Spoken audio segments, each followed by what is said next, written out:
जगतसिंहपुर जिला नाउगाँ थाना अंचल मधुपुर ग्रामर सुमित्रा महांती स्वामी घरे नथिबार सुजोग नहीं सही ग्रामर पवित्र दास नामक जड़े व्यक्ति गत 29 तारीख संध्या समय सुमित्रा घर आगे बाड़ बुझी जहां नहीं सुमित्रा प्रतिवाद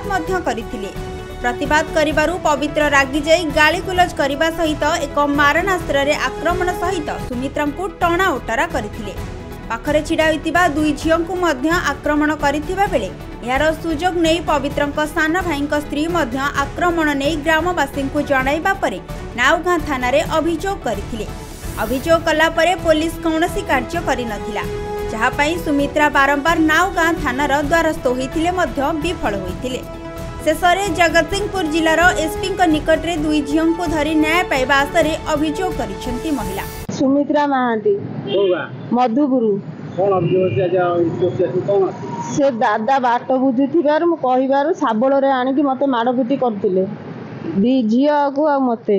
आ स्वामी नथिला ना बाप नथिला केही नथिले सेतिरु माड़पिटी करिबार कहिबारु पुणी आसी माड़पिटी कले नाउगाँ थाना को जिबारु से किछि अभियोग बुझिले नै 6 दिन हे गलानी सेति लागि हम एससी ऑफिस के आसी दादा ना पवित्र दास तांको भाई ना होची प्रभात दास बर्तन कोन दाबी रखु दाबी हम गरम बस भल मंद देबे आ एमपी झियो सान झियर हम न्याय दरकार आ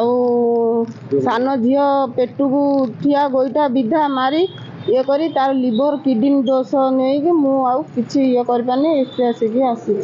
जगतसिंहपुर उमाकांत पात्रंक रिपोर्ट खबर ओडिशा।